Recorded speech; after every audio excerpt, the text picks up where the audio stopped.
निर्वाचन आयोगले संवैधानिक आयोगका प्रमुखहरूसँग छलफल गरेको छ।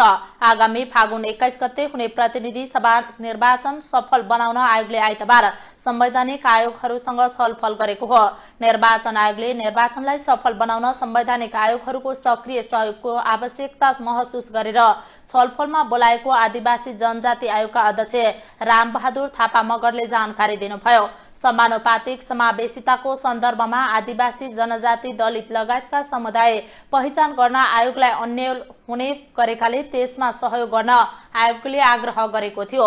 उहाँले आदिवासी जनजाति समुदायका धेरै नागरिकले खस नेपाली भाषा नबुझ्ने भएकाले निर्वाचन प्रचार प्रसार मातृभाषामै गर्नुपर्ने सुझाव पनि दिनुभएको छ।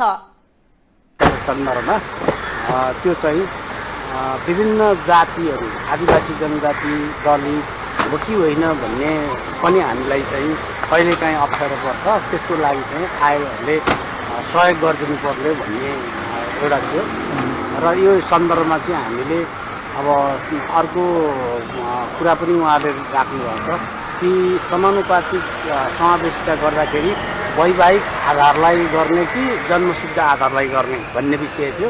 अब हामी सबैले चाहिँ जन्मसिद्ध अधिकारलाई गर्नुपर्छ भन्ने भयो। आयोगले सबै राजनीतिक दलका उम्मेद्वारहरूलाई बोलाएर उनीहरूको घोषणा पत्रको बारेमा बहस गराई जनतामाझ लैजाने व्यवस्था गर्न सुझाव दिएको जनाइएको छ। यस्तै मुस्लिम आयोगका कार्यवाहक अध्यक्ष मोहम्मदनी अलीले मुस्लिम समुदायलाई निर्वाचनमा सक्रिय सहभागिता गराउन मुस्लिम आयोगले महत्वपूर्ण भूमिका खेल्ने बताउनु भएको छ।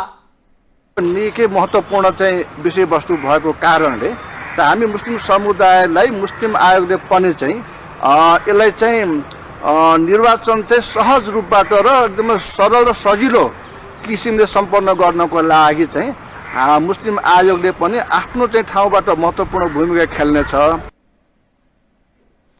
आयोगसँगको छलफलका क्रममा संवैधानिक आयोगहरूले आफ्नो क्षेत्रबाट निर्वाचन स्वच्छ निष्पक्ष र स्वतन्त्र रूपमा सम्पन्न गर्नको लागि सहयोग गर्ने प्रतिबद्धता जनाएका थिए।